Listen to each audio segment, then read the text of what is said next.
ಒಂದು ಫ್ರೆಂಡ್ಸ್ ನ ಗ್ರೂಪ್ ನವರು 20 ವರ್ಷಗಳ ನಂತರ ಇವರು ಹುಟ್ಟಿ ಬೆಳೆದಿರುವಂತ ಟೌನ್ ಗೆ ಬರ್ತಾರೆ. ಆದ್ರೆ ಈ ಟೌನ್ ನಲ್ಲಿರುವಂತ ಜನರು ಯಾಕೋ ವಿಚಿತ್ರವಾಗಿ ಬಿಹೇವ್ ಮಾಡ್ತಿರ್ತಾರೆ. ಹೋಗ್ತಾ ಹೋಗ್ತಾ ಇವರೆಲ್ಲರಿಗೂ ಎಷ್ಟು ಕಷ್ಟ ಆಗೋಗುತ್ತೆ ಅಂತಂದ್ರೆ ಟೌನ್ ನಲ್ಲಿರುವಂತ ಜನರ ಬಾಡಿ ಎಲ್ಲ ಮಡಕೆ ರೀತಿ ಹೊಡೆದೋಗ್ತಿರುತ್ತೆ. ಇದರಿಂದ ಈ ಫ್ರೆಂಡ್ಸ್ ಗಳು ಅವರ ಜೊತೆ ಎಲ್ಲ ಫೈಟ್ ಮಾಡ್ತಾ ತಪ್ಪಿಸ್ಕೊಂಡು ಹೋಗೋದಕ್ಕೆ ನೋಡಿದ್ರೆ ಈ ಟೌನ್ ನಲ್ಲಿರುವಂತ ಜನರ ಬಾಯಿ ಕಣ್ಣಲ್ಲೆಲ್ಲ ವಿಚಿತ್ರವಾಗಿ ಲೈಟ್ ಬರೋದಕ್ಕೆ ಶುರುವಾಗಿ ಇವರೆಲ್ಲರನ್ನು ಚೇಸ್ ಮಾಡ್ಕೊಂಡು ಬರೋದಕ್ಕೆ ಶುರು ಮಾಡ್ತಾರೆ. ನಂತರ ಕ್ಲೈಮ್ಯಾಕ್ಸ್ ಬರೋಷ್ಟರಲ್ಲಿ ಎಲ್ಲನೂ ಯಾವ ರೀತಿ ಚೇಂಜ್ ಆಗೋಗುತ್ತೆ ಅಂತಂದ್ರೆ ನಾವು ಯೋಚನೆ ಮಾಡೋದಕ್ಕಾಗೋದಿಲ್ಲ. ಈ ಜನರು ಏನಕ್ಕೆ ಈ ರೀತಿ ಬಿಹೇವ್ ಮಾಡ್ತಿದ್ದಾರೆ, ಈ ಟೌನ್ ನಲ್ಲಿ ಏನ್ ನಡ್ತಿದೆ, ಈ ಫ್ರೆಂಡ್ಸ್ ನ ಗ್ರೂಪ್ ನವರು ತಪ್ಪಿಸ್ಕೊಂಡು ಹೋದ್ರ ಇಲ್ವಾ ಅಂತ ನೀವು ತಿಳ್ಕೊಳ್ಳೋದಕ್ಕೆ ಈ ಮೂವಿನ ನನ್ನ ಜೊತೆ ಕೊನೆವರೆಗೂ ನೋಡ್ಬೇಕು. ಮೂವಿನ ಸ್ಟಾರ್ಟ್ ಮಾಡೋದಕ್ಕಿಂತ ಮುಂಚೆ ನಿಮ್ಗೆ ನಮ್ಮ ಮಿಸ್ಟರಿ ಮೈನ್ಸ್ ಚಾನಲ್ ನ ಬಗ್ಗೆ ಗೊತ್ತಿಲ್ಲ ಅಂತಂದ್ರೆ ಆ ಚಾನಲ್ ನಲ್ಲಿ ನಾವು ಇಂಡಿಯನ್ ಮೂವೀಸ್ ಗಳನ್ನ ಎಕ್ಸ್ಪ್ಲೈನ್ ಮಾಡ್ತಿದೀವಿ. ಒಂದ್ಸಲ ವಿಸಿಟ್ ಮಾಡಿ, ಇಷ್ಟ ಆಯ್ತು ಅಂತಂದ್ರೆ ಆ ಚಾನಲ್ ನು ಕೂಡ ಫಾಲೋ ಮಾಡಿ. ಅಂದಂಗೆ ಈಗ ನೋಡ್ತಿರುವಂತ ಈ ಮೂವಿ ಹೆಸರು ದ ವರ್ಲ್ಡ್ಸ್ ಎಂಡ್ ಅಂತ.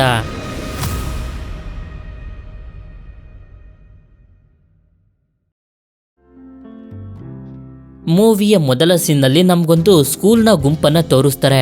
ಈ ಗುಂಪಿನ ಲೀಡರ್ ನ ಹೆಸರು ಗ್ಯಾರಿ ಅಂತ. ಈ ಟೀಮ್ ನಲ್ಲಿ ಇವನ ಜೊತೆ ಆಲಿವರ್, ಪೀಟರ್, ಸ್ಟೀವನ್ ಹಾಗೆ ಆಂಡ್ರೂ ಕೂಡ ಇರ್ತಾರೆ. ಇವ್ರ 5 ಜನ ಹೈಸ್ಕೂಲ್ ನಲ್ಲಿ ಇರ್ಬೇಕಾದ್ರೆ ತುಂಬಾನೇ ಎಂಜಾಯ್ ಮಾಡಿದ್ದಾರೆ.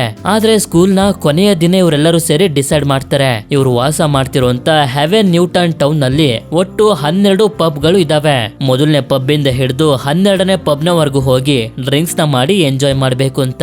ಮೊದ್ಲು ಇವರೆಲ್ಲ ತುಂಬಾ ಖುಷಿಯಿಂದಾನೇ ಈ ಚಾಲೆಂಜ್ ಅನ್ನ ಸ್ಟಾರ್ಟ್ ಮಾಡ್ತಾರೆ. ಆದ್ರೆ 9ನೇ ಪಬ್ ಬರೋಷ್ಟರಲ್ಲಿ ಇವರೆಲ್ಲರೂ ಎಷ್ಟು ಕುಡಿದು ಬಿಟ್ಟಿದ್ರು ಅಂತಂದ್ರೆ ನಡೆಯೋದಕ್ಕೂ ಕೂಡ ಶಕ್ತಿ ಇರಲಿಲ್ಲ. ಆದ್ರಿಂದ ಇಲ್ಲಿಗೆ ಈ ಚಾಲೆಂಜ್ ಅನ್ನ ಸ್ಟಾಪ್ ಮಾಡ್ತಾರೆ. ಇದರಿಂದ ಅವರಿಗೆ ದುಃಖ ಕೂಡ ಆಗುತ್ತೆ. ನಂತರ ಸೀನ್ ಇಲ್ಲಿಂದ 20 ವರ್ಷಗಳ ಕಾಲ ಮುಂದಕ್ಕೆ ಅಂದ್ರೆ ಪ್ರೆಸೆಂಟ್ ಗೆ ಬಂದಾಗ್ಲೇ ನಮ್ಗೆ ಗೊತ್ತಾಗೋದು ಬೆಳೆದು ದೊಡ್ಡವನಾಗಿರುವಂತ ಗ್ಯಾರಿ ಇವನ ಸುತ್ತಮುತ್ತ ಇರುವಂತ ಜನರಿಗೆ ಈ ಕಥೆನೆ ಹೇಳ್ತಿರೋದು ಅಂತ. ಇದಾದ್ಮೇಲೆ ನಮ್ಗೆ ಗ್ಯಾರಿಯ ಮಿಕ್ಕಿರೋ ಫ್ರೆಂಡ್ಸ್ ಗಳಾಗಿರುವಂತ ಆಂಡ್ರಿವ್, ಆಲಿವರ್, ಸ್ಟೀವನ್, ಪೀಟರ್ ನ ತೋರಿಸ್ತಾರೆ. ಇಲ್ಲಿ ಪೀಟರ್ ಕೆಲ್ಸಕ್ಕೆ ಅಂತ ಹೋಗ್ತಿರ್ಬೇಕಾದ್ರೆ ಮನೆಯಿಂದ ಹೊರಗಡೆ ಯಾರನ್ನೋ ಗಮನಿಸ್ತಾನೆ. ಸರಿ ಅಂತ ಇವನು ಆಫೀಸ್ಗೆ ಬಂದ್ರೆ ಇಲ್ಲಿ ಇವನ ಹಳೆಯ ಫ್ರೆಂಡ್ ಆಗಿರುವಂತ ಗ್ಯಾರಿ ಇರ್ತಾನೆ. ಹೌದು, ಮನೆಯ ಹೊರಗಡೆನೂ ಕೂಡ ಗ್ಯಾರಿನೇ ಇದ್ದಿದ್ದು. ಈಗ ಇಲ್ಲಿಗೆ ಗ್ಯಾರಿ ಬಂದಿರುವಂತ ವಿಷಯ ಏನು ಅಂತಂದ್ರೆ 20 ವರ್ಷಗಳ ಹಿಂದೆ ಇವರೆಲ್ಲರೂ ಕಂಪ್ಲೀಟ್ ಮಾಡದೆ ಬಿಟ್ಬಿಟ್ಟಿದ್ರಲ್ಲ ಚಾಲೆಂಜ್, ಅದನ್ನ ನಾವೆಲ್ಲರೂ ಈಗ ಒಟ್ಟಿಗೆ ಸೇರಿ ಕಂಪ್ಲೀಟ್ ಮಾಡ್ಬೇಕು, ನನ್ ಜೊತೆ ಬಾ ಅಂತ ಇರ್ತಾನೆ. ಇಲ್ಲಿ ಇವನು ಮಾತಾಡ್ತಿರೋದು ಬೇರೆ ಯಾವ ಚಾಲೆಂಜ್ ಬಗ್ಗೆನೂ ಅಲ್ಲ, 12 ಪಬ್ ಗಳಿಗೆ ಹೋಗ್ಬೇಕು ಅಂತ ಡಿಸೈಡ್ ಮಾಡಿದ್ರಲ್ಲ ಅದೇ ಚಾಲೆಂಜ್ ನ ಬಗ್ಗೆ. ಇಲ್ಲಿ ಪೀಟರ್ ಮೊದ್ಲು ಇದಕ್ಕೆ ಒಪ್ಕೊಳ್ಳೋದಕ್ಕೆ ಹಿಂದೆ ಮುಂದೆ ನೋಡಿದ್ರು ಕೂಡ ನಂತರ ಸರಿ ಅಂತ ಒಪ್ಕೊಳ್ತಾನೆ. ನಂತರ ಸ್ಟೀವನ್ ಇವನ ಕನ್ಸ್ಟ್ರಕ್ಷನ್ ಕೆಲಸದಲ್ಲಿ ಬ್ಯುಸಿ ಆಗಿರ್ಬೇಕಾದ್ರೆ ಗ್ಯಾರಿ ಇಲ್ಲಿಗೂ ಕೂಡ ಬಂದು ನಾವು ಇನ್ಕಂಪ್ಲೀಟ್ ಮಾಡಿದಂತ ಚಾಲೆಂಜ್ ಅನ್ನ ಕಂಪ್ಲೀಟ್ ಮಾಡೋದಕ್ಕೆ ನೀನು ಬರ್ಬೇಕು ಅಂತ ಹೇಳ್ತಾನೆ.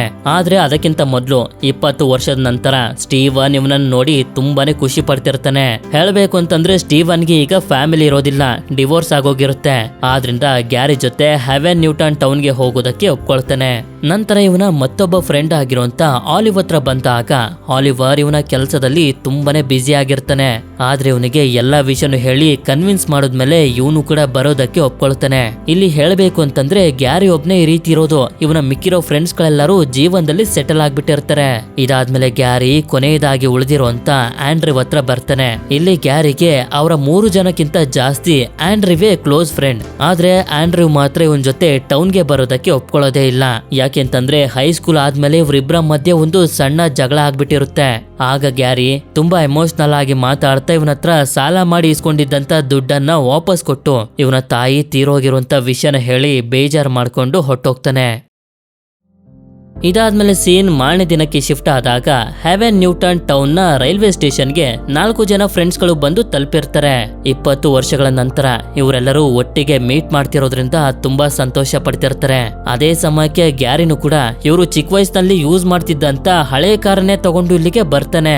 ಇವರೆಲ್ಲರ ಮಧ್ಯೆ ಜಗಳ ಆಡಿರೋದ್ರಿಂದ ಇಷ್ಟೇ ಕೋಪಗಳಿರ್ಬೋದು, ಆದ್ರೆ 20 ವರ್ಷದ ನಂತರ ಜೊತೆಗ್ ಸೇರಿರೋದ್ರಿಂದ ಮನಸ್ಫೂರ್ತಿಯಾಗಿ ಸಂತೋಷ ಪಡ್ತಿರ್ತಾರೆ. ಇದೇ ಸಂತೋಷದಲ್ಲಿ ಇವರು ಕಾರನ್ನ ತಗೊಂಡು ಟೌನ್ ಕಡೆಗೆ ಹೋಗ್ತಿರ್ಬೇಕಾದ್ರೆ ಸ್ಪೀಡ್ ಆಗಿ ಓಡಿಸ್ತಿರೋದನ್ನ ನೋಡಿ ಒಬ್ಬ ಪೊಲೀಸರು ಇವರನ್ನ ಚೇಸ್ ಮಾಡ್ಕೊಂಡ್ ಬಂದು ಕಾರನ್ನ ಸ್ಟಾಪ್ ಮಾಡಿಸಿ, ನೀವ್ ಯಾರು, ಏನಕ್ಕೆ ಕಾರ್ನ ಎಷ್ಟು ಸ್ಪೀಡ್ ಆಗಿ ಓಡಿಸ್ತಿದ್ದೀರಾ, ಎಲ್ಲಿಂದ ಬಂದಿದ್ದೀರಾ ಅಂತ ಕೇಳಿದಾಗ ಇವ್ರನ್ನ ಹೇಳ್ತಾರೆ ನಾವು ಹುಟ್ಟಿ ಬೆಳೆದಿರೋದು ಇಲ್ಲೇ, ಆದ್ರೆ ಬೇರೆ ಬೇರೆ ಕಡೆಗೆ ಹೊಟ್ಟೋಗಿದ್ವಿ, ಈಗ ಜೊತೆಗ್ ಸೇರ್ತಿದೀವಿ ಅಂತ. ಆಗ ಪೊಲೀಸರು ಕೂಡ ಸರಿ ಆಯ್ತು, ಟೌನ್ ನಲ್ಲಿ ಯಾವುದೇ ತರದ ಗಲಾಟೆ ಮಾಡ್ಕೊಳ್ಬೇಡಿ ಅಂತ ಹೇಳಿ ಇವರನ್ನ ಬಿಟ್ಟು ಕಳಿಸ್ತಾರೆ. ಇದರಿಂದ ಇವರು ಕೂಡ ಟೌನ್ ನ ಎಂಟರ್ ಆಗ್ತಿದ್ದಂಗೆನೆ ಮೊದಲು ರೂಮ್ ಗಳನ್ನ ತಗೊಳ್ತಾರೆ. ಹಾಗೆ ಒಂದು ಮ್ಯಾಪ್ ಅನ್ನು ಕೂಡ ರೆಡಿ ಮಾಡ್ಕೊಂಡಿರ್ತಾರೆ. ಈ ಮ್ಯಾಪ್ ನಲ್ಲಿ ಆ 12 ಪಬ್ ಗಳು ಎಲ್ಲೆಲ್ಲಿದಾವೆ ಅಂತ ಮಾರ್ಕ್ ಮಾಡಿರುತ್ತೆ. ನಂತರ ಆ 12 ಪಬ್ ನಲ್ಲಿ ಮೊದಲನೇ ಪಬ್ ಗೆ ಬರ್ತಾರೆ. ಆದ್ರೆ ಒಳಗಡೆ ನೋಡಿದ್ರೆ ಇವರು ಚಿಕ್ಕ ವಯಸ್ಸಲ್ಲಿ ನೋಡಿರೋ ರೀತಿ ಇರೋದಿಲ್ಲ. ಕಂಪ್ಲೀಟ್ ಆಗಿ ಎಲ್ಲಾನು ಚೇಂಜ್ ಆಗ್ಬಿಟ್ಟಿರುತ್ತೆ. ಆದ್ರೆ ಅದಕ್ಕಿಂತ ವಿಚಿತ್ರವಾಗಿರುವಂತ ವಿಷಯ ಏನು ಅಂತಂದ್ರೆ ಈ ಜಾಗದಲ್ಲಿ ಯಾರೊಬ್ರು ಕೂಡ ಇವರನ್ನ ಗುರ್ತೆ ಹಿಡಿತಿರೋದಿಲ್ಲ. ಆದ್ರೆ ಇವರ 5 ಜನರಿಗೂ ಇವರೆಲ್ಲರೂ ಗೊತ್ತು. ಅದ್ರ ಬಗ್ಗೆ ಇವರು ಜಾಸ್ತಿ ತಲೆ ಕೆಡಿಸ್ಕೊಳ್ಳದೆ ಡ್ರಿಂಕ್ಸ್ ಮಾಡೋದಕ್ಕೆ ಶುರು ಮಾಡ್ತಾರೆ. ಆಂಡ್ರ್ಯೂ ಕುಡಿಯೋದನ್ನ ಬಿಟ್ಟಿರೋದ್ರಿಂದ ಬರೀ ನೀರ್ ಮಾತ್ರ ಕುಡಿತಿರ್ತಾನೆ. ಇದಾದ್ಮೇಲೆ ಇವರು 2ನೇ ಪಬ್ ನ ಒಳಗಡೆ ಬಂದು ನೋಡಿದ್ರೆ ಡಿಟ್ಟೋ ಮೊದಲನೇ ಪಬ್ ನ ರೀತಿನೇ ಇರುತ್ತೆ. ಏನು ಚೇಂಜಸ್ ಇರೋದಿಲ್ಲ. ಸರಿ ಅಂತ ಹೀಗೆ ಇವರು ಮಾತಾಡ್ತಿರ್ಬೇಕಾದ್ರೆ ತೀರೋಗಿರುವಂತ ಗ್ಯಾರಿ ತಾಯಿಯ ಬಗ್ಗೆ ಕೇಳ್ತಾರೆ. ಗ್ಯಾರಿನೂ ಕೂಡ ಬೇಜಾರ್ ಮಾಡ್ಕೊಂಡೆ ಮಾತಾಡ್ತಿರ್ತಾನೆ. ಅದೇ ಸಮಯಕ್ಕೆ ಇವರಿಗೆ ಗೊತ್ತಾಗುತ್ತೆ ಆಲಿವರ್ ತಂಗಿ ಆಗಿರುವಂತ ಸ್ಯಾಮ್ ಕೂಡ ಇಲ್ಲಿಗೆ ಬಂದಿದ್ದಾಳೆ ಅಂತ. ಇಲ್ಲಿ ಇನ್ನೊಂದು ವಿಷಯ ಏನು ಅಂತಂದ್ರೆ ಸ್ಟೀವನ್ ಚಿಕ್ಕವನಿರ್ಬೇಕಾದ್ರೆ ಆಲಿವರ್ ತಂಗಿ ಸ್ಯಾಮ್ ನ ಇಷ್ಟಪಡ್ತಿದ್ದ. ಆದ್ರೆ ಗ್ಯಾರಿ ಮತ್ತೆ ಸ್ಯಾಮ್ ಅವರಿಬ್ರು ಒಬ್ಬರನ್ನೊಬ್ರು ಇಷ್ಟಪಡ್ತಿದ್ರು. ಅದೇ ಸಮಯಕ್ಕೆ ಇಲ್ಲಿಗೆ ಸ್ಯಾಮ್ ಬಂದಾಗ ಇವಳು ಎಲ್ಲರ ಜೊತೆ ಚೆನ್ನಾಗಿ ಮಾತಾಡ್ತಾಳೆ. ಆದ್ರೆ ಗ್ಯಾರಿ ಜೊತೆ ಮಾತಾಡೋದಿಲ್ಲ. ಯಾಕೆ ಅಂತಂದ್ರೆ ಇವನು ಇವಳನ್ನ ಪ್ರೀತಿ ಮಾಡ್ತೀನಿ ಅಂತ ಮೋಸ ಮಾಡ್ಬಿಟ್ಟಿದ್ದ. ಸರಿ, ನನಗೆ ಇನ್ನೂ ಕೂಡ ಬೇರೆ ಕೆಲ್ಸಗಳಿದಾವೆ, ಹೋಗ್ತೀನಿ ಅಂತ ಇವಳು ಹೋಗ್ತಾಳೆ. ಆದ್ರೆ ಸ್ಟೀವನ್ ಇನ್ನೂ ಕೂಡ ಅವಳನ್ನ ಪ್ರೀತಿಯಿಂದಾನೆ ನೋಡ್ತಿರ್ತಾನೆ. ನಂತರ ಇವರೆಲ್ಲರೂ 3ನೇ ಪಬ್ ನ ಕಡೆಗೆ ಹೋಗ್ತಿರ್ಬೇಕಾದ್ರೆ ಪಾರ್ಕ್ ನಲ್ಲಿ ಒಂದು ವಿಚಿತ್ರವಾಗಿರುವಂತ ಸ್ಟ್ಯಾಚ್ಯೂನು ಕೂಡ ನೋಡ್ತಾರೆ. ಯಾವಾಗ ಇವರು 3ನೇ ಪಬ್ ಗೆ ಬಂದು ತಲುಪ್ತಾರೋ ಬೆಜೆಲ್ ಅನ್ನೋ ಒಬ್ಬ ವಯಸ್ಸಾಗಿರುವಂತ ವ್ಯಕ್ತಿ ಇಲ್ಲಿ ಇರ್ತಾನೆ. ಇವರು ಚಿಕ್ಕವರಿದ್ದಾಗ್ಲೂ ಕೂಡ ಈ ವ್ಯಕ್ತಿ ಇಲ್ಲಿಗೆ ಬರ್ತಿದ್ದ. ಆದ್ರೆ ಆಗ ವೇಟರ್ ಬಂದು ಇವರೆಲ್ಲರಿಗೂ ಹೇಳ್ತಾನೆ, ನಿಮ್ಮೆಲ್ಲರಿಗೂ ಈ ಜಾಗದಲ್ಲಿ ಡ್ರಿಂಕ್ ಸಿಗೋದಿಲ್ಲ ಅಂತ. ಯಾಕೆಂತಂದ್ರೆ ಚಿಕ್ಕ ವಯಸ್ಸಿನಲ್ಲಿ ಇವರೆಲ್ಲರೂ ಈ ಜಾಗದಲ್ಲಿ ಗಲಾಟೆ ಮಾಡಿದ್ರು. ಆದ್ರೆ ಗ್ಯಾರಿ ಮಾತ್ರ ಸುಮ್ನಿರೋದಿಲ್ಲ. ಹೊರಗಡೆ ಯಾರೋ ಬಿಟ್ಟು ಹೋಗಿರುವಂತ ಡ್ರಿಂಕ್ ಅನ್ನೇ ಕುಡಿದು ಬಿಡ್ತಾನೆ. ನಂತರ 4ನೇ ಪಬ್ ಗೆ ಬಂದು ಇವರೆಲ್ಲರೂ ಡಿಸ್ಕಸ್ ಮಾಡೋದಕ್ಕೆ ಶುರು ಮಾಡ್ತಾರೆ. ಹೇಗೆ ಇವರೆಲ್ಲರೂ ಚಿಕ್ಕ ವಯಸ್ಸಲ್ಲಿ ಇರ್ಬೇಕಾದ್ರೆ ಒಟ್ಟಿಗೆ ಎಂಜಾಯ್ ಮಾಡ್ತಿದ್ರು, ಏನೆಲ್ಲ ತರ್ಲೆನ ಮಾಡ್ತಿದ್ರು ಅಂತ. ಆದ್ರೆ ಹೀಗೆ ಇವರು ಮಾತಾಡ್ತಿರ್ಬೇಕಾದ್ರೆ ಸೈಮನ್ ಅನ್ನೋ ಒಬ್ಬ ವ್ಯಕ್ತಿ ಇಲ್ಲಿಟ್ಟಿರುವಂತ ಚೇರ್ನೆ ಎತ್ಕೊಂಡು ಹೋಗ್ತೀನಂತ ಎತ್ಕೊಂಡು ಹೋಗ್ತಾನೆ. ಆದ್ರೆ ಅವನನ್ನ ನೋಡಿ ಪೀಟರ್ ತುಂಬಾ ಬೇಜಾರ್ ಮಾಡ್ಕೊಂಡಿರ್ತಾನೆ. ಯಾಕೆ, ಏನಾಯ್ತು ಅಂತ ಕೇಳಿದಾಗ ಹೇಳ್ತಾ ಹೋಗ್ತಾನೆ, ನೀವೆಲ್ರೂ ನನಗೆ ಫ್ರೆಂಡ್ಸ್ ಆಗೋದಕ್ಕಿಂತ ಮುಂಚೆ ಆ ಸೈಮನ್ ನನ್ಗೆ ಸ್ಕೂಲ್ ನಲ್ಲಿ ಹಿಂಸೆ ಕೊಡ್ತಿದ್ದ, ಹೊಡಿತಿದ್ದ, ಬಡಿತಿದ್ದ. ಆದ್ರೆ ಇವತ್ ನೋಡಿದ್ರೆ ಅವನ್ ನನ್ನ ಗುರ್ತೆ ಹಿಡಿಲಿಲ್ಲ ಅಂತ. ಇದನ್ನ ಕೇಳಿ ಇವರೆಲ್ಲರಿಗೂ ತುಂಬಾನೇ ಬೇಜಾರಾಗುತ್ತೆ. ಅಷ್ಟೇ ಅಲ್ಲದೆ ಇವರೆಲ್ಲರಿಗೂ ಅನ್ಸೋದಕ್ಕೂ ಕೂಡ ಶುರು ಆಗಿರುತ್ತೆ, ಯಾಕೋ ಇದೆಲ್ಲ ಜಾಸ್ತಿ ಆಯ್ತು, ಮೊದ್ಲು ಮನೆಗೆ ಹೋಗ್ಬೇಕು ಅಂತ. ಯಾಕೆ ಅಂತಂದ್ರೆ ಇವರೆಲ್ಲರೂ ಗ್ಯಾರಿ ರೀತಿ ಒಬ್ಬಂಟಿ ಅಲ್ಲ, ಇವರ ಫ್ಯಾಮಿಲಿ ಇದೆ. ಇದರಿಂದ ಗ್ಯಾರಿ ಬೇಜಾರ್ ಮಾಡ್ಕೊಂಡು ವಾಶ್ರೂಮ್ಗೆ ಹೊಟ್ಟೋಗ್ತಾನೆ. ಅದೇ ಸಮಯಕ್ಕೆ ಅವನ ತಾಯಿ ಅವನ ಫೋನ್ಗೆ ಕಾಲ್ ಮಾಡ್ಬಿಡ್ತಾರೆ. ಇದನ್ನ ನೋಡ್ದಂತೆ ಇವರೆಲ್ಲರಿಗೂ ಗೊತ್ತಾಗೋಗುತ್ತೆ ಅವನ ತಾಯಿ ತೀರೋಗಿಲ್ಲ ಅಂತ. ಈ ಕಡೆ ವಾಶ್ರೂಮ್ ನಲ್ಲಿ ಬೇಜಾರ್ ಮಾಡ್ಕೊಂಡಿರುವಂತ ಗ್ಯಾರಿನ ನೋಡಿ ನಮ್ಗೆ ಅರ್ಥ ಆಗೋಗುತ್ತೆ ಇವನು ಇವನ ಫ್ರೆಂಡ್ಸ್ ಗಳಿಂದ ಏನನ್ನು ಮುಚ್ಚಿಡ್ತಿದ್ದಾನೆ ಅಂತ. ಅದಕ್ಕೆ ಇವನ ಕಷ್ಟನ ಇಲ್ಲೇ ಇರುವಂತ ಒಬ್ಬ ಸಣ್ಣ ಹುಡುಗನಿಗೆ ಹೇಳ್ಕೊಳ್ಳೋದಕ್ಕೆ ಪ್ರಯತ್ನ ಪಡ್ತಾನೆ. ಆದ್ರೆ ಇಲ್ಲಿರುವಂತ ಹುಡುಗ ಇವನ ಮಾತನ್ನೇ ಕೇಳಿಸ್ಕೊತಿರೋದಿಲ್ಲ. ಇದರಿಂದ ಇವನಿಗೆ ಕೋಪ ಬಂದು ಏನಕ್ಕೆ ಮಾತಾಡ್ತಿಲ್ಲ ಅಂತ ಬಂದು ಕೇಳಿದ್ರೆ ಇವನು ಹೊಡೆಯೋದಕ್ಕೆ ಶುರು ಮಾಡ್ಬಿಡ್ತಾನೆ. ಇವನು ಕೂಡ ಹೊಡೆಯೋದಕ್ಕೋಗಿ ಆ ಹುಡುಗನ ಮೇಲೆ ಬೀಳ್ತಿದ್ದಂಗೆನೆ ತಲೆನೇ ಕಟ್ಟಾಗೋಗುತ್ತೆ. ಅದೇ ಸಮಯಕ್ಕೆ ಇವನ ಫ್ರೆಂಡ್ಸ್ ಗಳು ತುಂಬಾ ಕೋಪದಿಂದ ಬಂದು ನಿನ್ ತಾಯಿ ತೀರೋಗಿದ್ದಾರೆ ಅಂತ ಏನಕ್ಕೆ ಸುಳ್ಳು ಹೇಳಿದೆ ಅಂತ ಕೇಳ್ತಿರ್ತಾರೆ. ಆಗ ತಲೆ ಕಟ್ಟಾಗಿರುವಂತ ಆ ಹುಡುಗ ರೋಬೋಟ್ ನ ರೀತಿ ಎದ್ದೊಳ್ತಿರೋದನ್ನ ನೋಡಿ ಶಾಕ್ ಆಗ್ತಾರೆ. ಅದು ಸಾಕಾಗೋದಿಲ್ಲ ಅಂತ ಆ ಹುಡುಗನ ಫ್ರೆಂಡ್ಸ್ ಗಳು ಕೂಡ ಬಂದು ಇವ್ರ ಜೊತೆ ಫೈಟ್ ಮಾಡೋದಕ್ಕೆ ಶುರು ಮಾಡ್ತಾರೆ. ಇವರು ಕೂಡ ತುಂಬಾ ಕಷ್ಟಪಟ್ಟು ಅವ್ರ ಜೊತೆ ಫೈಟ್ ಮಾಡ್ತಿರ್ತಾರೆ. ಆದ್ರೆ ಇವರು ಹೊಡಿತಿದ್ರೆ ಆ ಹುಡುಗರೆಲ್ಲ ಮಡಕೆ ರೀತಿ ಹೊಡೆದೋಗ್ತಿರ್ತಾರೆ. ನಂತರ ಹೇಗೋ ಮಾಡಿ ಎಲ್ಲರನ್ನ ಸಾಯಿಸ್ತಾರೆ. ಆದ್ರೆ ಇದೆಲ್ಲ ಹೇಗ್ ಸಾಧ್ಯ ಅಂತಾನೆ ಅರ್ಥ ಆಗ್ತಿರೋದಿಲ್ಲ. ಆಗ ಇವರಿಗೆ ಗೊತ್ತಾಗುತ್ತೆ ಈ ಟೌನ್ ನಲ್ಲಿ ತುಂಬಾ ಜನ ರೋಬೋಟ್ಸ್ ಗಳಾಗಿ ಕನ್ವರ್ಟ್ ಆಗಿದ್ದಾರೆ. ಇದೇ ಕಾರಣದಿಂದನೇ ಯಾರು ನಮ್ಮನ್ನ ಗುರ್ತಿಡ್ದಿಲ್ಲ ಅಂತ. ಹೊರಗಡೆ ಇನ್ನು ಎಷ್ಟು ಜನ ಈ ರೀತಿ ರೋಬೋಟ್ಸ್ ಗಳಾಗಿದ್ದಾರೆ ಅಂತ ಗೊತ್ತಿಲ್ಲ. ಆದ್ರಿಂದ ಇವರೆಲ್ಲರೂ ಡಿಸೈಡ್ ಮಾಡ್ತಾರೆ ನಾವು ತಕ್ಷಣನೇ ಎಸ್ಕೇಪ್ ಆಗೋದ್ರೆ ಆ ರೋಬೋಟ್ಸ್ ಗಳನ್ನ ಸಾಯಿಸಿರೋದು ನಾವೇ ಅಂತ ಡೌಟ್ ಬಂದ್ಬಿಡುತ್ತೆ. ಇದರಿಂದ ನಾವು ನಾರ್ಮಲ್ ಆಗಿ ನಮ್ ಚಾಲೆಂಜ್ ಅನ್ನ ಕಂಪ್ಲೀಟ್ ಮಾಡಿ ಸೈಲೆಂಟ್ ಆಗಿ ಹೊಟ್ಟೋಗೋಣ ಅಂತ. ಅದೇ ಸಮಯಕ್ಕೆ ಆಗ್ಲೇ ಸಿಕ್ಕಿದಂತ ಪೊಲೀಸ್ ಬಂದು ಫ್ರೆಂಡ್ಲಿ ಆಗಿ ಮಾತಾಡ್ಕೊಂಡು ಹೋಗ್ತಾರೆ. ಡೌಟ್ ಬರೋದಿಲ್ಲ. ಸರಿ ಅಂತ ಇವರು ಕೂಡ ಹೊರಗಡೆ ನಡ್ಕೊಂಡು ಹೋಗ್ತಿರ್ತಾರೆ. ಈ ವಿಷಯನ ಯಾರಿಗಾದ್ರೂ ಹೇಳೋಣ ಅಂತಂದ್ರೆ ಯಾರ ಮೇಲೂ ನಂಬಿಕೆ ಇಲ್ಲ. ಅಕಸ್ಮಾತ್ ಯಾರಾದ್ರೂ ಅವರಲ್ಲೂ ಕೂಡ ರೋಬೋಟ್ ಆಗೋಗಿದ್ರೆ ಆದ್ರಿಂದ ಇವರು 5ನೇ ಪಬ್ಗೆ ಬಂದು ಡ್ರಿಂಕ್ ಅನ್ನ ಮಾಡಿ ಅಲ್ಲಿಂದ 6ನೇ ಪಬ್ಗೆ ಬರ್ತಾರೆ. ಆಗ ಆಲಿವರ್ ನಾನು ವಾಶ್ರೂಮ್ಗೆ ಹೋಗ್ಬೇಕು ಅಂತ ಹೋಗ್ತಾನೆ. ಮಿಕ್ತವ್ರು ನಾವಿದ್ರ ಬಗ್ಗೆ ಇನ್ನೂ ತಿಳ್ಕೊಳ್ಳೇಬೇಕು ಅಂತ ಡಿಸೈಡ್ ಮಾಡ್ತಿರ್ಬೇಕಾದ್ರೆ ಇವರು ಚಿಕ್ಕ ವಯಸ್ಸಿನಲ್ಲಿ ಇರ್ಬೇಕಾದ್ರೆ ಒಬ್ಬ ವ್ಯಕ್ತಿ ಪರಿಚಯ ಇದ್ದ, ಸೆವೆರಲ್ ಗ್ರೀನ್ ಅಂತ. ಅವನು ಇಲ್ಲೇ ಇರ್ತಾನೆ. ಅವನು ನನ್ನ ಗುರ್ತಿಡಿದ್ರೆ ಮನುಷ್ಯ, ಇಲ್ಲಂತಂದ್ರೆ ರೋಬೋಟ್ ಅಂತ ಹೇಳಿ ಗ್ಯಾರಿ ಇವನ ಹತ್ರ ಬಂದು ಮಾತಾಡೋದಕ್ಕೆ ಟ್ರೈ ಮಾಡಿದಾಗ ರೆವೆರಲ್ ಗ್ರೀನ್ ಇವನನ್ನ ಗುರ್ತಿಡ್ಬಿಡ್ತಾನೆ, ಅಂದ್ರೆ ಇವನು ಮನುಷ್ಯ ಅಂತ. ಆದ್ರಿಂದ ಇಲ್ಲಿ ಏನಾಗ್ತಿದೆ, ಆ ರೋಬೋಟ್ಸ್ ಗಳು ಏನು ಅಂತ ಕೇಳಿದಾಗ ಇವನು ಕೂಡ ಸೈಲೆಂಟ್ ಆಗಿ ಅವುಗಳು ರೋಬೋಟ್ಸ್ ಅಲ್ಲ ಅಂತ ಹೇಳ್ತಿರ್ತಾನೆ. ಅಷ್ಟೇ ಅಲ್ಲದೆ ರೆವೆರಲ್ ಗ್ರೀನ್ ತರನೇ ಇನ್ನೂ ಇಬ್ರು ಮನುಷ್ಯರು ಇಲ್ಲಿ ಇರ್ತಾರೆ. ಇವ್ರು 3 ಜನ ಸೇರಿ ಮೊದ್ಲು ನೀವು ಇಲ್ಲಿಂದ ಹೊಟ್ಟೋಗಿ ಅಂತ ವಾರ್ನಿಂಗ್ ಕೊಡ್ತಿರ್ತಾರೆ. ಆದ್ರೆ ಅದೇ ಸಮಯಕ್ಕೆ ರೆವೆರಲ್ ಗ್ರೀನ್ ಗೆ ಯಾರೋ ಒಬ್ಬ ವ್ಯಕ್ತಿ ಕಾಲ್ ಮಾಡಿ ಬರೋದಕ್ಕೆ ಹೇಳಿದ್ರಿಂದ ಇವನು ಕೂಡ ಹೊಟ್ಟೋಗ್ತಾನೆ. ನಂತರ ವಾಶ್ರೂಮ್ಗೆ ಹೋಗಿದ್ದಂತ ಆಲಿವರ್ ಬಂದಾಗ ಇವರೆಲ್ಲರೂ ಹೊರಗಡೆ ಬರ್ತಾರೆ. ಆದ್ರೆ ಆಗ್ಲೇ ಇವರು ಫೈಟ್ ಮಾಡಿ ನಾಶ ಮಾಡಿದ್ರಲ್ಲ ಸಣ್ಣ ಮಕ್ಕಳು ರೋಬೋಟ್ಸ್ ಗಳು, ಅವರೆಲ್ಲ ಮತ್ತೆ ಜೀವಂತವಾಗಿರ್ತಾರೆ. ನಂತರ ಇವರು 7ನೇ ಪಬ್ಗೆ ಬರ್ತಿದ್ದಂಗೆನೆ ಮತ್ತೊಂದು ವಿಚಿತ್ರನ ನೋಡ್ತಾರೆ. ಇಲ್ಲಿರುವಂತ ವೇಟರ್ ಇವ್ರ ಹತ್ರ ತುಂಬಾ ಪ್ರೀತಿಯಿಂದ ನಗ್ನಗ್ತಾ ಮಾತಾಡ್ತಿರ್ತಾನೆ. ಆದ್ರೆ ಇವರೆಲ್ಲರೂ ಚಿಕ್ಕವ್ರು ಇರ್ಬೇಕಾದ್ರೆ ಈ ವ್ಯಕ್ತಿ ಯಾವಾಗ್ಲೂ ಕೋಪ ಮಾಡ್ಕೊಂಡೇ ಇರ್ತಿದ್ದ, ಯಾರ್ ಕಂಡ್ರನು ಆಗ್ತಿರ್ಲಿಲ್ಲ. ಅಂದ್ರೆ ಅವನು ಕೂಡ ಒಬ್ಬ ರೋಬೋಟೆ. ಈ ಜಾಗದಲ್ಲಿ ಏನು ನಡೀತಿದೆ, ನಾವು ಸೇಫ್ ಆಗಿ ಹೊರಗಡೆ ಹೋಗ್ಬೇಕು ಅಂತ ಮಾತಾಡ್ಕೊಳ್ತಿರ್ತಾರೆ. ಆಗ ಇಲ್ಲಿಗೆ ಸ್ಯಾಮ್ ಕೂಡ ಅವಳ ಇಬ್ರು ಫ್ರೆಂಡ್ಸ್ ಗಳ ಜೊತೆ ಇಲ್ಲಿಗೆ ಬರ್ತಾಳೆ. ಇದರಿಂದ ಗ್ಯಾರಿ ಇವಳನ್ನ ಸೆಪರೇಟ್ ಆಗಿ ಕರ್ಕೊಂಡ್ ಬಂದು ಇಲ್ಲಿ ನಡೀತಿರೋದ್ನೆಲ್ಲ ಎಕ್ಸ್ಪ್ಲೈನ್ ಮಾಡ್ತಾನೆ. ಆದ್ರೆ ಇವಳಿಗೆ ಮಾತ್ರ ಇವನ್ ಮೇಲೆ ನಂಬಿಕೆ ಇಲ್ದೇ ಇರೋದ್ರಿಂದ ಇವನ ಮಾತನ್ನು ಕೂಡ ನಂಬೋದಿಲ್ಲ. ಇದರಿಂದ ಇವಳು ಈ ವಿಷಯನ ಇವಳ ಫ್ರೆಂಡ್ಸ್ ಗಳ ಹತ್ರ ಹೇಳ್ಕೊಳ್ತಿರ್ತಾಳೆ. ಗ್ಯಾರಿ ಹುಚ್ಚಂತರ ರೋಬೋಟ್ ಅದು ಇದು ಏನೇನೋ ಹೇಳ್ತಿದ್ದ ಅಂತ. ಆದ್ರೆ ಅದನ್ನ ಕೇಳಿ ಇವರಿಬ್ರು ಕೋಪದಿಂದ ಅವ್ನ ಮಾತನ್ನ ನಂಬೇಡ ಅಂತ ಹೇಳ್ತಿರ್ತಾರೆ. ಆಗ ಇಲ್ಲಿಗೆ ಬಂದಂತ ಗ್ಯಾರಿ ಈ ರೋಬೋಟ್ ಗಳ ತಲೆನ ತೆಗ್ದು ಇವಳಿಗೆ ಪ್ರೂವ್ ಮಾಡ್ತಾನೆ. ನಂತರ 2 ರೋಬೋಟ್ಸ್ ಗಳು ಇವ್ರ ಜೊತೆ ಫೈಟ್ ಮಾಡೋದಕ್ಕೆ ಶುರು ಮಾಡಿದಾಗ ತುಂಬಾ ಕಷ್ಟಪಟ್ಟು ಇವರು ಕೂಡ ಆ 2 ರೋಬೋಟ್ಸ್ ಗಳನ್ನ ನಾಶ ಮಾಡ್ಬಿಡ್ತಾರೆ. ಆಗ ಇವ್ರನ್ನ ಹುಡ್ಕೊಂಡ್ ಬಂದಂತ ಸ್ಟೀವನ್ ಸ್ಯಾಮ್ಗೆ ಇವನ ಮನಸ್ಸಿನ ಮಾತನ್ನ ಹೇಳ್ತಾನೆ. ಈ ಜಾಗದಲ್ಲಿ ನಾನು ಬದುಕಿರ್ತೀನೋ ಇಲ್ವೋ ಗೊತ್ತಿಲ್ಲ, ಆದ್ರೆ ಈ ವಿಷಯನ ನಿನಗೆ ಹೇಳಲೇಬೇಕು. ನಾನು ಚಿಕ್ಕವನಿದ್ದಾಗಿಂದಲೂ ನಿನ್ನ ಪ್ರೀತಿ ಮಾಡ್ತಿದ್ದೀನಿ. ಈ ವಿಷಯನ ತುಂಬಾ ಸಲ ಹೇಳಬೇಕು ಅಂತ ಅನ್ಕೊಂಡೆ, ಆದ್ರೆ ಆಗ್ಲಿಲ್ಲ ಅಂತ. ಅವನ ಕಣ್ಣಲ್ಲಿರುವಂತ ಅಷ್ಟು ಪ್ರೀತಿನ ನೋಡಿ ಇವಳು ಇನ್ನೂ ಏನಾದ್ರೂ ಹೇಳಬೇಕು ಅಂತ ಅನ್ಕೊಳ್ಳೋಷ್ಟ್ರಲ್ಲಿ ಮತ್ತೆ ಒಂದು ರೋಬೋಟ್ ಬಂದು ಇವ್ರ ಜೊತೆ ಫೈಟ್ ಮಾಡೋದಕ್ಕೆ ಶುರು ಮಾಡಿದಾಗ ಈ ಸಲ ಈ ರೋಬೋಟ್ ನ ಸ್ಟೀವನ್ ನಾಶ ಮಾಡ್ತಾನೆ. ಸರಿ ಅಂತ ಎಲ್ಲರೂ ಸೇರಿ ಪಬ್ ಇಂದ ಹೊರಗಡೆ ಬರ್ತಾರೆ. ನಂತರ ಇವರೆಲ್ಲರೂ 8ನೇ ಪಬ್ಗೆ ಬರ್ತಾರೆ. ಇಲ್ಲಿ ಸ್ಟೀವನ್ ಸ್ಯಾಮ್ನ ಜೊತೆ ಮಾತಾಡ್ತಿರ್ಬೇಕಾದ್ರೆ ಯಾರು ಇವನನ್ನ ಇದ್ದಕ್ಕಿದ್ದಂಗೆನೆ ಎಳ್ಕೊ ಬಂದ್ಬಿಡ್ತಾರೆ. ನೋಡಿದ್ರೆ ನಾವಾಗ್ಲೇ ನೋಡಿದಂತ ವಯಸ್ಸಾಗಿರುವಂತ ವ್ಯಕ್ತಿ ಬ್ಯಾಸಲ್ ಇಲ್ಲಿ ನಿಜವಾಗ್ಲೂ ಏನೇನೆಲ್ಲ ನಡೀತಿದೆ ಅಂತ ಇವನಿಗೆ ಹೇಳ್ತಾ ಹೋಗ್ತಾನೆ. 20 ವರ್ಷಗಳ ಹಿಂದೆ ನೀವೆಲ್ರೂ ಈ ಟೌನ್ ನ ಬಿಟ್ಟು ಹೋದ್ಮೇಲೆ ಆಕಾಶದಿಂದ ಒಂದಷ್ಟು ಉಲ್ಕಾಪಿಂಡಗಳು ಬಂದು ನಮ್ಮ ಟೌನ್ಗೆ ಕ್ರಾಶ್ ಆಯ್ತು. ಆದ್ರೆ ಅವುಗಳು ಉಲ್ಕಾಪಿಂಡಗಳಾಗಿರ್ಲಿಲ್ಲ, ಅದ್ರ ಒಳಗಡೆ ಏಲಿಯನ್ಸ್ ಗಳು ಇತ್ತು. ಆದ್ರೆ ಆ ಏಲಿಯನ್ಸ್ ಗಳು ನಮ್ಮ ಮನುಷ್ಯರನ್ನ ಸಾಯಿಸೋದಕ್ಕೆ ಬಂದಿರ್ಲಿಲ್ಲ, ಬದಲಾಗಿ ನಮ್ ಜೊತೆ ಫ್ರೆಂಡ್ಶಿಪ್ ಅನ್ನ ಮಾಡಿ ನಮ್ ಜೊತೆ ಇರೋದಕ್ಕೆ ಅಂತ ಬಂದಿದ್ರು. ನಾವೇನಾದ್ರೂ ಇದಕ್ಕೆ ಒಪ್ಕೊಂಡು ಅವುಗಳ ಜೊತೆ ಚೆನ್ನಾಗಿದ್ರೆ ನಮ್ ಪಾಡಿಗೆ ನಮ್ಮನ್ನ ಇರೋದಕ್ಕೆ ಬಿಟ್ಬಿಡ್ತವೆ. ಅಕಸ್ಮಾತ್ ನಾವೇನಾದ್ರೂ ಅದಕ್ಕೆ ಒಪ್ಕೊಂಡಿಲ್ಲ ಅಂತಂದ್ರೆ ಹೇಗಾದ್ರೂ ಮಾಡಿ ನಮ್ಮ ಬಾಡಿಯ DNA ನ ತಗೊಂಡು ಮನುಷ್ಯರ ತರನೇ ಡೂಪ್ಲಿಕೇಟ್ ಬಾಡಿನ ಕ್ರಿಯೇಟ್ ಮಾಡ್ತವೆ. ಆ ಡೂಪ್ಲಿಕೇಟ್ ಬಾಡಿಯಿಂದ ಏಲಿಯನ್ಸ್ ಗಳು ಮನುಷ್ಯರಿಂದ ಏನ್ ಬೇಕಾದ್ರೂ ಮಾಡಿಸ್ಕೊಳ್ಬಹುದು ಅಂತ. ಅಂದ್ರೆ ಇವರೆಲ್ಲರೂ ನೋಡಿರೋದು ರೋಬೋಟ್ ಗಳಲ್ಲ, ಏಲಿಯನ್ಸ್ ಗಳು ಕ್ರಿಯೇಟ್ ಮಾಡಿರುವಂತ ಮನುಷ್ಯರ ಡೂಪ್ಲಿಕೇಟ್ ಬಾಡಿಗಳು. ನೀವೆಲ್ರೂ ಇಲ್ಲಿಂದ ಸೇಫ್ ಆಗಿ ಹೋಗೋದನ್ನ ನೋಡಿ ಅಂತ ಹೇಳಿ ಬ್ಯಾಸಲ್ ಇಲ್ಲಿಂದ ಹೊಟ್ಟೋಗ್ತಾನೆ. ಈ ಕಡೆ ಸ್ಯಾಮ್ ಪಬ್ ನಲ್ಲಿ ಇರ್ಬೇಕಾದ್ರೆ ಇವಳ ಒಬ್ಬ ಹಳೆಯ ಫ್ರೆಂಡ್ ನ ನೋಡಿ ಹೆದರ್ಕೊಂಡು ಓಡೋಗ್ತಿರ್ತಾಳೆ. ನಂತರ ಎಲ್ಲರೂ ಸೇರಿ ಪಬ್ ಇಂದ ಹೊರಗಡೆ ಬರ್ತಾರೆ. ಆಗ ಸ್ಯಾಮ್ ಹೇಳ್ತಿರ್ತಾಳೆ, ನನ್ನ ಹಳೆಯ ಫ್ರೆಂಡ್ ಅವನು ಸತ್ತೋಗಿದ್ದ, ಮತ್ತೆ ಜೀವಂತವಾಗಿ ಬರೋದಕ್ಕೆ ಹೇಗ್ ಸಾಧ್ಯ ಅಂತ. ಅಷ್ಟೇ ಅಲ್ಲದೆ ಇಲ್ಲಿ ವಿಚಿತ್ರವಾಗಿರುವಂತ ವಿಷಯ ಏನು ಅಂತಂದ್ರೆ ಆಲಿವರ್ ಇವರೆಲ್ಲರಿಗೂ ಕನ್ವಿನ್ಸ್ ಮಾಡ್ತಿರ್ತಾನೆ, ನಾವೆಲ್ಲರೂ ಇದೇ ಜಾಗದಲ್ಲಿ ಇರ್ಬೇಕು, ಸಂತೋಷವಾಗಿರ್ತೀವಿ ಅಂತ. ಹೀಗಂತ ಹೇಳ್ತಾ ಇವರೆಲ್ಲರನ್ನು 9ನೇ ಪಬ್ಗೆ ಕರ್ಕೊಂಡ್ ಬರ್ತಾನೆ. ಇಲ್ಲಿ ನೋಡಿದ್ರೆ ಇವರ ಸ್ಕೂಲ್ ಟೀಚರ್ ಕೂಡ ಇರ್ತಾರೆ. ಆಶ್ಚರ್ಯ ಪಡುವಂತ ವಿಷಯ ಏನು ಅಂತಂದ್ರೆ ಇವ್ರಿಗೆ ವಯಸ್ಸೇ ಆಗಿರೋದಿಲ್ಲ. ಅವಾಗ ಹೇಗಿದ್ರು ಈಗ್ಲೂ ಕೂಡ ಅದೇ ರೀತಿ ಇರ್ತಾರೆ. ಇವರು ಕೂಡ ಇವರೆಲ್ಲರಿಗೂ ಕನ್ವಿನ್ಸ್ ಮಾಡ್ತಿರ್ತಾರೆ, ನಾವು ಏಲಿಯನ್ಸ್ ಗಳ ಜೊತೆ ಇದ್ದು ಅವ್ರಿಗೆ ಸಹಾಯ ಮಾಡ್ಬೇಕು, ಅವರು ನಮ್ಮ ಭೂಮಿನ ಒಂದು ಒಳ್ಳೆ ದಾರಿಲಿ ತಗೊಂಡು ಹೋಗ್ತಿದ್ದಾರೆ ಅಂತ.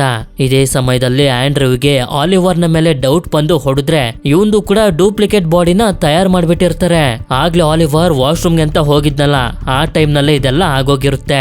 ಆಗ ಇವರ ಒಳಗಡೆ ಇರುವಂತ ಏಲಿಯನ್ಸ್ ಗಳು ನಮ್ ಜೊತೆ ಸೇರ್ಕೊಳ್ಳಿ, ನಮ್ ಜೊತೆ ಇರಿ ಅಂತ ಹೇಳ್ತಿರ್ತವೆ.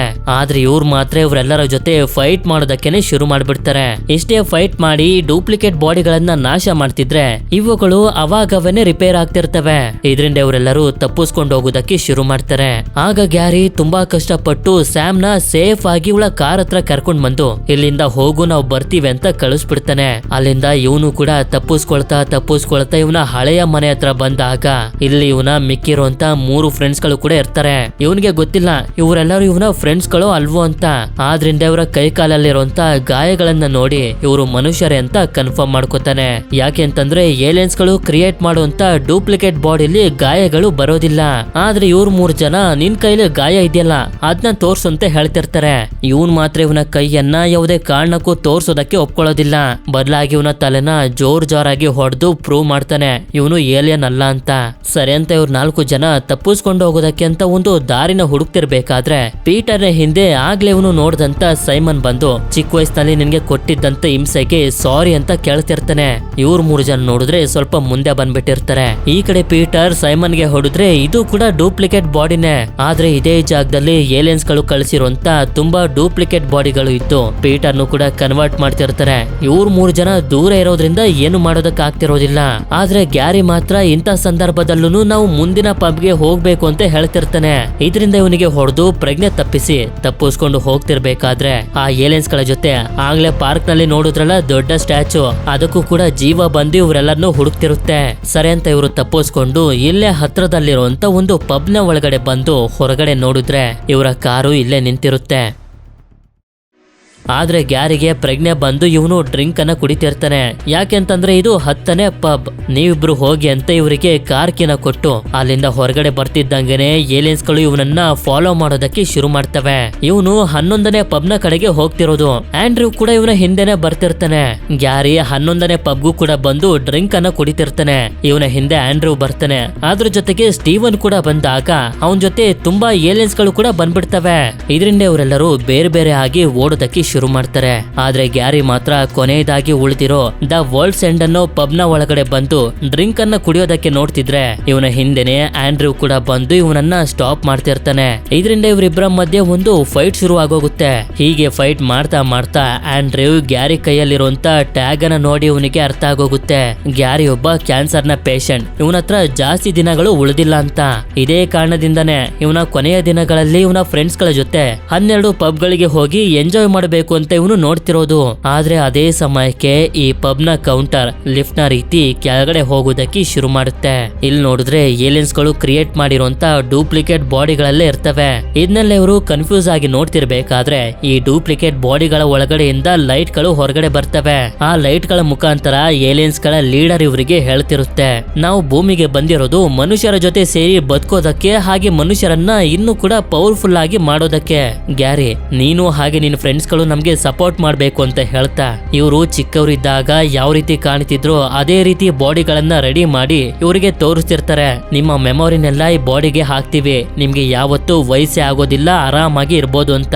ಆದ್ರೆ ಗ್ಯಾರಿ ಮಾತ್ರ ಯಾವುದೇ ಕಾರಣಕ್ಕೂ ಕೂಡ ಇದಕ್ಕೆ ಒಪ್ಕೊಳ್ಳೋದಿಲ್ಲ. ಆಗ ಏಲಿಯನ್ ಲೀಡರ್ಗೆ ಕೋಪ ಬಂದು ಹೇಳ್ತಾ ಹೋಗುತ್ತೆ, ನಾವು ಭೂಮಿಗೆ ಬಂದಿರೋದು ಮನುಷ್ಯರಿಂದ ಈ ಭೂಮಿನ ಕಾಪಾಡೋದಕ್ಕೆ. ಮನುಷ್ಯರು ನೀವು ತುಂಬಾ ವೀಕ್ ಆಗಿದ್ದೀರಾ, ಹಾಗೆ ನಿಮ್ಮ ದುರಾಸೆಯಿಂದ ಭೂಮಿ ನಾಶ ಆಗ್ತಿದೆ.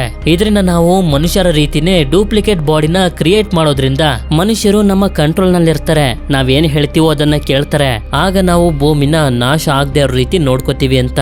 ಆದ್ರೂ ಕೂಡ ಇವನು ಒಪ್ಕೊಳ್ತಿರೋದಿಲ್ಲ. ಅದೇ ಸಮಯಕ್ಕೆ ಸ್ಟೀವನ್ ಕೂಡ ಇಲ್ಲಿಗೆ ಬರ್ತಾನೆ. ಈ 3 ಜನ ಫ್ರೆಂಡ್ಸ್ ಗಳು ಡಿಸೈಡ್ ಮಾಡ್ಬಿಟ್ಟಿರ್ತಾರೆ ಏಲಿಯನ್ಸ್ ಗಳು ಏನೇ ಹೇಳಿದ್ರು ಕೇಳಬಾರ್ದು ಅಂತ.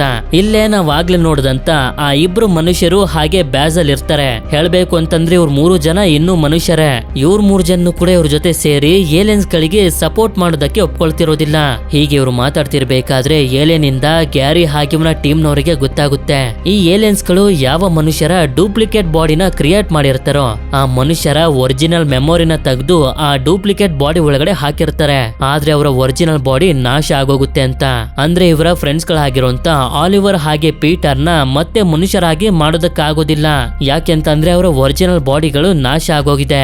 ಇದರಿಂದ ಕೋಪ ಮಾಡ್ಕೊಂಡು ಗ್ಯಾರಿ ಹಾಗೆ ಇವನ ಫ್ರೆಂಡ್ಸ್ ಗಳು ಏಲಿಯನ್ಗೆ ಬಾಯಿಗೆ ಬಂದಂಗ್ ಬೈಯೋದಕ್ಕೆ ಶುರು ಮಾಡ್ತಾರೆ. ಇದರಿಂದ ಏಲಿಯನ್ಸ್ ಗಳಿಗೂ ಕೂಡ ತುಂಬಾ ಕೋಪ ಬಂದು ನೀವು ಮನುಷ್ಯರು ಹೇಗ್ ಬೇಕೋ ಹಾಗಿರಿ ಅಂತ ಹೇಳಿ ಹೊಟ್ಟೋಗ್ತವೆ. ಆದ್ರೆ ಅದೇ ಸಮಯಕ್ಕೆ ಜಾಗ ಎಲ್ಲ ನಾಶ ಆಗೋದಕ್ಕೆ ಶುರುವಾಗುತ್ತೆ. ಗ್ಯಾರಿ ಹಾಗೆ ಇವನ ಫ್ರೆಂಡ್ಸ್ ಗಳು ಹಾಗೆ ಅವ್ರ 3 ಜನ ಹೇಗೋ ಮಾಡಿ ತಪ್ಪಿಸ್ಕೊಂಡು ಹೊರಗಡೆ ಬರ್ತಾರೆ. ಅವ್ರ 3 ಜನ ಓಡೋದ್ಮೇಲೆ ಇವ್ರ 3 ಜನ ಇಲ್ಲೇ ನಿಂತಿರ್ತಾರೆ. ನೋಡಿದ್ರೆ ಸ್ಯಾಮ್ ಇಲ್ಲಿಗೆ ಕಾರ್ನ ತಗೊಂಡು ಬರ್ತಾಳೆ. ಆದ್ರಿಂದ ಇವರು ಕಾರ್ನಲ್ಲಿ ತಪ್ಪಿಸ್ಕೊಂಡು ಹೋಗೋದಕ್ಕೆ ನೋಡ್ತಿದ್ರೆ ಏಲಿಯನ್ಸ್ ಗಳು ಒಂದು ಶಾಕ್ ವೇವ್ ಅನ್ನ ಬಿಟ್ಬಿಡ್ತವೆ. ಆದ್ರಿಂದ ತಪ್ಪಿಸ್ಕೊಳ್ಳೋದಕ್ಕೆ ಇವರು ಕೂಡ ಕಾರ್ನ ತುಂಬಾ ಸ್ಪೀಡ್ ಆಗಿ ಡ್ರೈವ್ ಮಾಡ್ತಾ ಹೋಗ್ತಿರ್ತಾರೆ. ಆದ್ರೆ ಎಷ್ಟೇ ಪ್ರಯತ್ನ ಪಟ್ರು ಕೂಡ ತಪ್ಪಿಸ್ಕೊಳ್ಳೋದಕ್ಕೆ ಆಗೋದಿಲ್ಲ. ಆ ಶಾಕ್ ವೇವ್ ನ ಒಳಗಡೆ ಇವರು ಕಾರ್ ಬರ್ತಿದ್ದಂಗೆನೆ ಇದ್ದಕ್ಕಿದ್ದಂಗೆನೆ ಸ್ಟಾಪ್ ಆಗೋಗುತ್ತೆ. ಆದ್ರಿಂದ ಕಾರಿಂದ ಹೊರಗಡೆ ಬಂದು ನೋಡ್ದಾಗ್ಲಿ ಇವ್ರಿಗೆ ಗೊತ್ತಾಗೋದು ಆ ಶಾಕ್ ವೇವ್ ಇಂದ ಇಡೀ ಪ್ರಪಂಚನೇ ನಾಶ ಆಗ್ತಿದೆ ಅಂತ. ಇದನ್ನ ನೋಡಿ ಗ್ಯಾರಿ ಅಂತೂ ತುಂಬಾ ಬೇಜಾರ್ ಮಾಡ್ಕೊಳ್ತಿರ್ತಾನೆ, ಇದೆಲ್ಲ ನನ್ನಿಂದಾನೇ ಆಗಿದ್ದು ಅಂತ. ನಂತರ ಮುಂದಿನ ಸೀನ್ ನಲ್ಲಿ ನಮ್ಗೆ ತೋರಿಸ್ತಾರೆ ಈ ಕತೆನೆಲ್ಲ ಆಂಡ್ರ್ಯೂ ಒಂದಷ್ಟು ಮಕ್ಕಳುಗಳಿಗೆ ಹೇಳ್ತಿದ್ದಾನೆ ಅಂತ. ಅಷ್ಟೇ ಅಲ್ಲದೆ ಇವರ ಪರಿಸ್ಥಿತಿ ಏನು ಅಷ್ಟೊಂದು ಚೆನ್ನಾಗಿರೋದಿಲ್ಲ. ಯಾಕೆ ಅಂತಂದ್ರೆ ಏಲಿಯನ್ಸ್ ಗಳು ಶಾಕ್ ವೇವ್ ಅನ್ನ ಬಿಟ್ಟು ಹೋದ್ಮೇಲೆ ಭೂಮಿಲಿರುವಂತ ಎಲ್ಲಾ ಟೆಕ್ನಾಲಜಿಗಳು ವರ್ಕ್ ಆಗೋದನ್ನ ಸ್ಟಾಪ್ ಮಾಡ್ಬಿಟ್ಟಿರ್ತವೆ. ಇದರಿಂದ ಯಾರಿಗಾದ್ರೂ ಊಟ ಬೇಕು ಅಂತಂದ್ರೆ ಅವರೇ ಬೆಳೆ ಬೆಳೆದು ತಿನ್ಬೇಕು. ಇನ್ನೊಂದ್ ಕಡೆ ಈ ಡೂಪ್ಲಿಕೇಟ್ ಮನುಷ್ಯರು ಇದ್ದಾರಲ್ಲ, ಇವರು ಡೂಪ್ಲಿಕೇಟ್ ಮನುಷ್ಯರು ಆಗಿದ್ರು ಕೂಡ ಇವರ ಒಳಗಡೆ ಇರೋದು ಮನುಷ್ಯರ ನಿಜವಾದ ಮೆಮೊರಿ. ಏಲಿಯನ್ಸ್ ಗಳು ಭೂಮಿಯಿಂದ ಹೊರಗಡೆ ಹೋಗ್ತಿದ್ದಂಗೆನೆ ಇವರ ಬಾಡಿ ಕಂಟ್ರೋಲ್ ಗಳೆಲ್ಲ ಇವರಿಗೆ ಸಿಕ್ಬಿಡ್ತವೆ. ಇದರಿಂದ ಈ ಡೂಪ್ಲಿಕೇಟ್ ಬಾಡಿಗಳಲ್ಲಿರುವಂತ ಆಲಿವರ್ ಹಾಗೆ ಪೀಟರ್ ಕೂಡ ರೋಬೋಟ್ ಗಳಾಗಿನೇ ಇವರ ಫ್ಯಾಮಿಲಿ ಜೊತೆ ವಾಸ ಮಾಡೋದಕ್ಕೆ ಶುರು ಮಾಡ್ತಾರೆ. ಅವರು ಕೂಡ ಇವರನ್ನ ಒಪ್ಕೊಂಡಿರ್ತಾರೆ. ಇನ್ನೊಂದ್ ಕಡೆ ಸ್ಟೀವನ್ ಮತ್ತೆ ಸ್ಯಾಮ್ ಕೂಡ ಒಂದಾಗಿ ಕಾಡ್ನಲ್ಲಿ ಸಿಟಿಯಿಂದ ದೂರದಲ್ಲಿ ಮನೆ ಮಾಡ್ಕೊಂಡು ಇರ್ತಾರೆ. ಆದ್ರೆ ಆಂಡ್ರ್ಯೂಗೆ ಗೊತ್ತಿರೋದಿಲ್ಲ ಗ್ಯಾರಿ ಅದಾದ್ಮೇಲೆ ಏನಾದ ಅಂತ. ಆಗ ಸೀನ್ ಗ್ಯಾರಿ ಕಡೆಗೆ ಶಿಫ್ಟ್ ಆದಾಗ ಇವನೊಂದು ಟೀಮ್ ಅನ್ನ ಕ್ರಿಯೇಟ್ ಮಾಡ್ಕೊಂಡಿರ್ತಾನೆ. ಈಗ ಈ ಪ್ರಪಂಚದಲ್ಲಿ ಆಲ್ಕೋಹಾಲ್ ಸಿಗೋದಿಲ್ಲ, ಹಾಗೆ ನೀರ್ಗೂ ಕೂಡ ತುಂಬಾನೇ ಕಷ್ಟ ಇರುತ್ತೆ. ಆದ್ರಿಂದ ಇವನು ಬೇರೆ ಬೇರೆ ಜಾಗಗಳಿಗೆ ಆಲ್ಕೋಹಾಲ್ ನ ಬದಲಾಗಿ ನೀರನ್ನ ಹುಡ್ಕೊಂಡು ಹೋಗ್ತಿರ್ತಾನೆ. ಇಲ್ಲಿಗೆ ಈ ಮೂವಿ ಎಂಡ್ ಆಗುತ್ತೆ. ಈ ಮೂವಿ ನಿಮ್ಮೆಲ್ಲರಿಗೂ ಇಷ್ಟ ಆಗಿರುತ್ತೆ ಅಂತ ಅನ್ಕೊಂಡಿದೀನಿ. ಇಷ್ಟ ಆಗಿತ್ತು ಅಂತಂದ್ರೆ ನನಗೆ ಕಮೆಂಟ್ ಮಾಡಿ ತಿಳಿಸಿ ಈ ಘಟನೆ ಎಲ್ಲ ನಡೆದಿದ್ದು ಯಾವ ಟೌನ್ ನಲ್ಲಿ ಅಂತ. ಹಾಗೆ ವಿಡಿಯೋ ಇಷ್ಟ ಆಗಿತ್ತು ಅಂತಂದ್ರೆ ಲೈಕ್ ಮಾಡಿ. ಸಿಗೋಣ ಮತ್ತೊಂದು ಅಮೇಜಿಂಗ್ ಆಗಿರುವಂತ ವಿಡಿಯೋದಲ್ಲಿ. Until then stay tune Mister Explainer Kannada.